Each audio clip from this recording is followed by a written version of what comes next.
Hello everyone, today in this video we will fight against the utmost character of our world around us, and today we will just sum up a few important issues and we will answer the question what big teddy bears saw our elites of political business, in quotation elites, uh, which rule majority of our world, really want.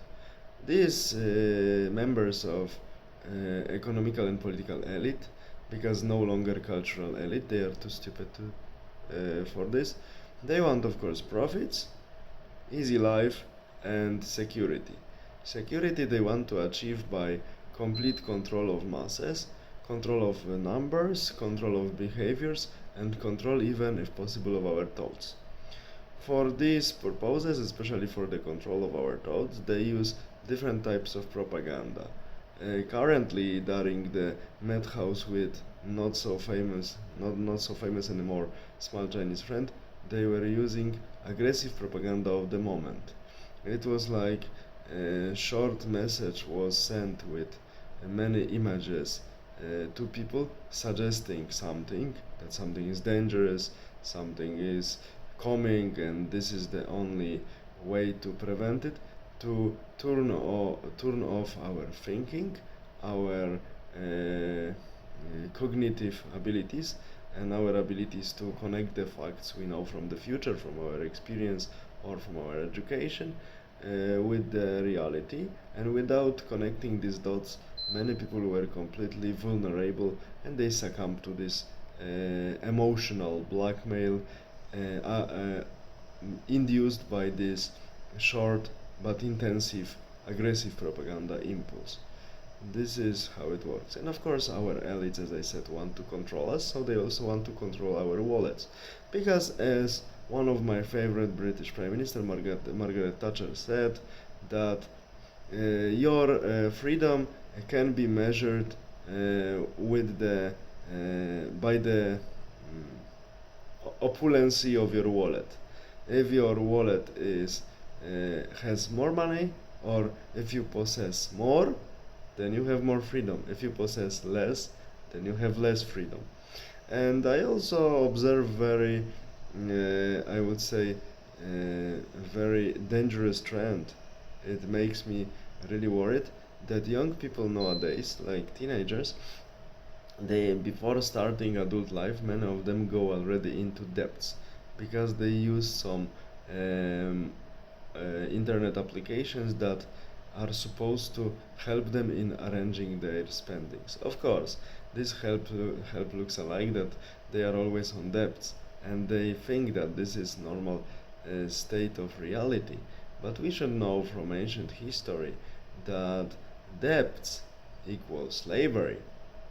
This was in practically every ancient civilization, that due to your debts you could run into being a slave because of your debts, because you couldn't pay them. And nowadays this slavery is even worse because, of course, life of slave very often was not easy, but at least your owner took responsibility for you and was providing you basic stuff to allow you basic living and conditions to work. Nowadays, corporations or state administrations are only using people, using their work, and the rest completely. And they don't care about the rest, if this what they offer you as a salary is enough or not for your needs. So they really completely don't care. That's why this form of modern, I wouldn't call it slavery, that's why we have this distinction of the words slave and the worker, because nowadays you are worker slash employee, so someone that is only exploited and no one takes care of your needs and takes care of your status, no one takes care any responsibility for you and so on. You are officially free, in quotation. So debts are also another element of this modern type of elimination of personal freedom from our life. That's why I didn't use slavery, because it's no longer slavery in classical meaning. And there is also another fact, that's why preserving the cold cash in hand it's also very important because this is one of the last remnants of our shrinking freedoms, personal freedoms we have, because then you are not always tracked and you can decide in certain moment what you want to spend this money for, and you can give it to someone, you can decide what to do, or you can spend it on your own needs, and you don't have to ask bank for your own money, or you don't have really short value assigned to this cash, that after this time it will completely disappear, so you are forced to spend it now, not later.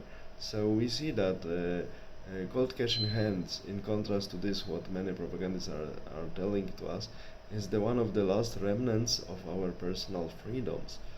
We need to preserve, otherwise our fate will be much worse than the fate of ancient slaves, even the ones working in the mines that we hear very often from ancient historians, because from time to time they were raising the rebellion against their lords, actually, as it was in the silver mines in Athens. Their owner, their lord was the state of Athens.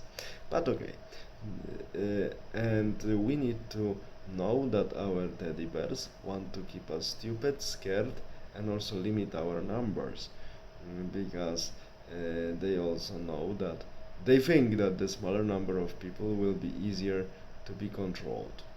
So now we know briefly what our big teddy bears want, our political and business elite. It's no longer cultural elite, because culture means comes from the word cultivate. So it means you cultivate something, you work on something, you think about something, you plan to make it better, to improve. So it requires intelligence, knowledge, and work. None of these three things these people really have. They only have greed and lust for power.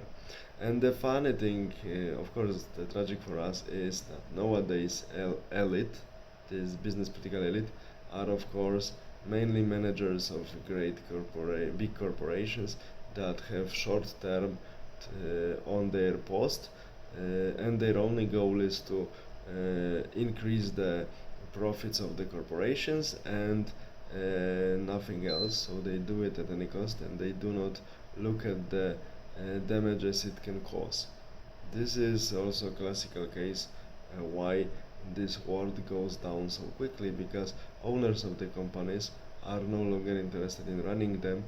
They live from their rent from the companies, from dividend. So we see that nowadays everything is disconnected. So most likely, if we don't stop it, soon great collapse will come, and the ones who will survive will have to start everything from the beginning. All the best, have a nice day, bye.